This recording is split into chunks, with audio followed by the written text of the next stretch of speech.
जय हिंद दोस्तों। शुरू करते हैं आज की वीडियो जो कि बहुत ही इंपॉर्टेंट है आपके आगामी एग्जाम के लिए, तो वीडियो को पूरा जरूर देखिएगा। सबसे पहला क्वेश्चन है दोस्तों कि तसंगपो तिब्बत में खाली स्थान दिया हुआ है का दूसरा नाम क्या है? कोसी, गंडक, ब्रह्मपुत्र या फिर गंगा। तो राइट आंसर इसका हो जाएगा ऑप्शन नंबर सी, यानी तसंगपो क्या है तिब्बत में? तो ब्रह्मपुत्र का दूसरा नाम है। अगला क्वेश्चन है कि भारत का सबसे बड़ा हर्बेरियम कहाँ पर अवस्थित है? कोलकाता, लखनऊ, मुंबई या फिर कोयम्बटूर। राइट आंसर इसका हो जाएगा दोस्तों ऑप्शन नंबर ए, यानी भारत का सबसे बड़ा जो हर्बेरियम है कहाँ पर स्थित है? तो याद रखिएगा कोलकाता में स्थित है। अगला क्वेश्चन है कि दूर के चमकदार पिंडों का तापमान किसके द्वारा निर्धारित किया जा सकता है? पारा, थर्मामीटर, गैस थर्मामीटर, उष्णता के कारण वस्तुओं का प्रसार नापने का यंत्र या फिर रंग थर्मामीटर। तो राइट आंसर इसका हो जाएगा दोस्तों ऑप्शन नंबर सी, यानी उष्णता के कारण वस्तुओं का प्रसार नापने का यंत्र। अगला क्वेश्चन है कि आईटी शब्दावली में कर्नेल में विफलता को क्या कहा जाता है? टकरा जाना, क्रैश डंप, गंदी जगह या फिर कर्नेल त्रुटि। तो राइट आंसर इसका हो जाएगा ऑप्शन नंबर ए, यानी टकरा जाना। अगला, निम्नलिखित में से किस संस्थान की स्थापना महात्मा गांधी ने नहीं की थी? साबरमती आश्रम, सेवाग्राम आश्रम, विश्व भारती या फिर फिनिक्स आश्रम।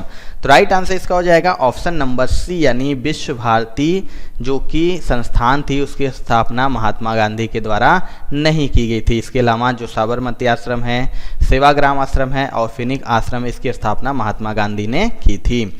अगला क्वेश्चन है कि कौन सा राज्य भारत का पहला कार्बन मुक्त राज्य बन गया है? हिमाचल प्रदेश, मध्य प्रदेश, उत्तर प्रदेश या फिर महाराष्ट्र। तो राइट आंसर इसका हो जाएगा ऑप्शन नंबर ए, यानी हिमाचल प्रदेश। अगला, ऊर्जा सूर्य से पृथ्वी तक यात्रा करती है, बताइए चालन, संवहन, विकिरण या फिर मॉड्यूलेशन। तो राइट आंसर इसका हो जाएगा ऑप्शन नंबर सी, यानी विकिरण। अगला, सीके नायडू कप किस खेल आयोजन से संबंधित है? बताइए टेनिस, क्रिकेट, हॉकी या फिर गोल्फ। तो राइट आंसर इसका हो जाएगा ऑप्शन नंबर बी, जो सीके नायडू कप है दोस्तों किस खेल से संबंधित है? याद रखिएगा क्रिकेट से। अगला क्वेश्चन है कि पंप प्राइमिंग का किस समय पर सहारा लिया जाना चाहिए? मुद्रास्फीति, अपस्फीति, मुद्रास्फीति जनित मंदी या फिर रिफ्लेक्शन। तो राइट आंसर इसका हो जाएगा ऑप्शन नंबर बी, यानी अपस्फीति। अगला क्वेश्चन, जो शांति काल के दौरान वीरता के लिए सर्वोच्च पुरस्कार है, बताइए वीर चक्र, परमवीर चक्र, अशोक चक्र या फिर महावीर चक्र। तो राइट आंसर इसका हो जाएगा ऑप्शन नंबर सी, यानी अशोक चक्र। अगला, भारत में एकमात्र सक्रिय ज्वालामुखी बैरेन द्वीप कहाँ पर स्थित है? अंडमान द्वीप समूह, निकोबार द्वीप समूह, लक्षद्वीप या फिर मिनिकॉय। तो राइट आंसर इसका हो जाएगा ऑप्शन नंबर ए, यानी अंडमान द्वीप समूह। अगला, मिट्टी जल के माध्यम से ऊपरी मिट्टी से उपमृदा में खनिजों के स्थानांतरण को क्या कहा जाता है? टपकन, आचरण, लिंचिंग या फिर वाष्पोत्सर्जन। तो राइट आंसर इसका हो जाएगा दोस्तों ऑप्शन नंबर सी, यानी लिंचिंग। अगला, अणुओं की वास्तविक गति के माध्यम से ऊष्मा का उच्च तापमान से निम्न तापमान तक संचार किसके द्वारा होता है? चालन, संवहन, विकिरण या फिर चालन और संवहन दोनों। तो राइट आंसर इसका हो जाएगा ऑप्शन नंबर बी, यानी संवहन। अगला, पोलियो किसके कारण होता है? बताइए बैक्टीरिया, वायरस, कवक या फिर प्रोटोजोआ।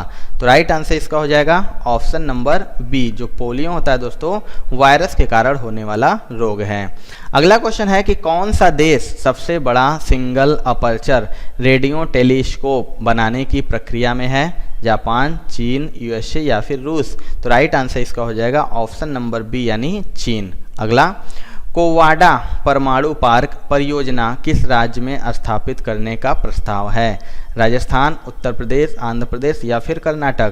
तो राइट आंसर इसका हो जाएगा दोस्तों ऑप्शन नंबर सी, यानी आंध्र प्रदेश। अगला, नियत विदेशी विनिमय दर को किसके द्वारा बदला जा सकता है? भारतीय रिजर्व बैंक, सेबी, वित्त मंत्रित्व या फिर FIPB। तो राइट आंसर इसका हो जाएगा ऑप्शन नंबर ए, यानी भारतीय रिजर्व बैंक। अगला, बायो फोर्टिफिकेशन तकनीक में पादप प्रजनन दूर करने के लिए प्रजनन का उपयोग करते हैं? बताइए। कीटों से होने वाली हानि, खाद्यान्न उत्पादन में कमी, सूक्ष्म पोषक तत्वों और विटामिन की कमी, या फिर पौधों की बीमारियों के कारण हानि। तो राइट आंसर इसका हो जाएगा ऑप्शन नंबर सी, यानी सूक्ष्म पोषक तत्वों और विटामिन की कमी। अगला, भारत के संविधान की व्याख्या करने का अंतिम अधिकार किस संस्थान के पास है? संसद, भारत का सर्वोच्च न्यायालय, राष्ट्रपति, या फिर भारत के महान्यायवादी। इसका राइट आंसर हो जाएगा दोस्तों ऑप्शन नंबर बी, यानी भारत का सर्वोच्च न्यायालय। अगला, हवा में के कारण चांदी खराब हो जाती है? बताइए। Oxygen, hydrogen sulphide, carbon dioxide, या फिर नाइट्रोजन। तो इसका राइट आंसर हो जाएगा ऑप्शन नंबर बी, यानी हाइड्रोजन सल्फाइड। अगला, निम्नलिखित में से कौन एक रेडियोधर्मी तत्व है? बताइए। कोबाल्ट, यूरेनियम, आर्गन, या फिर क्रोमियम। राइट आंसर इसका हो जाएगा ऑप्शन नंबर बी, यानी यूरेनियम। अगला, संवैधानिक उपचार का अधिकार किसके अंतर्गत आता है? कानूनी अधिकार, मौलिक अधिकार, मानव अधिकार, या फिर प्राकृतिक अधिकार। इसका राइट आंसर हो जाएगा दोस्तों ऑप्शन नंबर बी, यानी मौलिक अधिकार। अगला, पाचन अंगों में से किस में अम्ल होता है? बताइए। पेट, छोटी आंत, परिशिष्ट, या फिर कोलोन। तो राइट आंसर इसका हो जाएगा ऑप्शन नंबर ए, यानी पेट। अगला, कौन सा देश पाक जल डमरू मध्य और मन्नार की खाड़ी द्वारा गठित समुद्र के एक संकीर्ण चैनल से भारत से अलग हुआ है? बांग्लादेश, म्यांमार, श्रीलंका, या फिर पाकिस्तान। राइट आंसर हो जाएगा ऑप्शन नंबर सी, यानी श्रीलंका। अगला, इनमें से किस फाइबर को सबसे मजबूत प्राकृतिक फाइबर माना जाता है? कपास, जूट, ऊन, या फिर रेशम। तो राइट आंसर इसका हो जाएगा ऑप्शन नंबर डी, यानी रेशम। अगला, एक ऑप्टिकल फिल्टर का उद्देश्य है? बताइए। विभिन्न रंगों की रोशनी को प्रतिबिंबित करते हैं, घटक रंगों में प्रकाश फैलाना, विभिन्न रंगों के प्रकाश को अपरिवर्तित करता है, विभिन्न रंगों के प्रकाश को संचारित या फिर अवशोषित करता है। इसका आंसर हो जाएगा ऑप्शन नंबर डी, यानी विभिन्न रंगों के प्रकाश को संचारित या फिर अवशोषित करता है। अगला क्वेश्चन है कि निम्नलिखित में से कौन सा भारित कोड नहीं है? बताइए। अतिरिक्त 3 कोड, बाइनरी नंबर सिस्टम, दशमलव संख्या प्रणाली, या फिर बीसीडी नंबर सिस्टम। इसका राइट आंसर हो जाएगा ऑप्शन नंबर ए, यानी अतिरिक्त 3 कोड। अगला, रेसिडेक्स किससे संबंधित है? बताइए। शेयर की कीमत, मूल्य मुद्रास्फीति, म्यूचुअल फंड की कीमत, या फिर भूमि की कीमतें। इसका आंसर हो जाएगा दोस्तों ऑप्शन नंबर डी, यानी भूमि की कीमतें। अगला, ओजोन नामक कुछ ऊर्जा विकिरणों को अवशोषित करके जीवमंडल को बचाता है। इंफ्रारेड, गामा किरणें, पराबैंगनी किरणें, या फिर एक्स रे। तो राइट आंसर इसका हो जाएगा ऑप्शन नंबर सी, यानी पराबैंगनी किरणें। अगला, बिरजू महाराज एक जाने माने प्रतिपादक हैं? बताइए। मणिपुरी नृत्य, कथक, ओडिसी, या फिर कथकली। इसका राइट आंसर हो जाएगा दोस्तों ऑप्शन नंबर बी, यानी जो बिरजू महाराज हैं एक प्रसिद्ध कथक नृतक हैं। अगला, पृथ्वी के वायुमंडल की अनुपस्थिति में आकाश कैसा दिखाई देगा? नीला, गहरा लाल, सफ़ेद, या फिर काला। तो राइट आंसर इसका हो जाएगा ऑप्शन नंबर डी, यानी काला। अगला, भारतीय राष्ट्रीय कांग्रेस की पहली महिला अध्यक्ष कौन थी? सरोजिनी नायडू, विजय लक्ष्मी पंडित, एनी बेसेंट, या फिर कादम्बिनी गांगुली। इसका आंसर हो जाएगा दोस्तों ऑप्शन नंबर सी, यानी भारतीय राष्ट्रीय कांग्रेस की पहली महिला अध्यक्ष कौन थी? तो एनी बेसेंट। अगला, निम्नलिखित में से कौन सा कार्यक्रम गरीब महिलाओं की क्रेडिट जरूरतों को पूरा करता है? महिला समृद्धि योजना, राष्ट्रीय महिला कोष, इंदिरा महिला योजना, या फिर महिला समाख्या कार्यक्रम। इसका आंसर हो जाएगा ऑप्शन नंबर बी, यानी राष्ट्रीय महिला कोष। अगला, भारत के नियंत्रक महालेखा परीक्षक को संघ के खातों से संबंधित अपनी रिपोर्ट प्रस्तुत करता है? वित्त मंत्री, प्रधानमंत्री, राष्ट्रपति, या फिर सर्वोच्च न्यायालय के मुख्य न्यायाधीश। इसका आंसर हो जाएगा ऑप्शन नंबर सी, यानी राष्ट्रपति। अगला, पहली बौद्ध परिषद कहाँ पर आयोजित की गई थी? बताइए। कश्मीर, राजगृह, पाटलिपुत्र, या फिर वैशाली।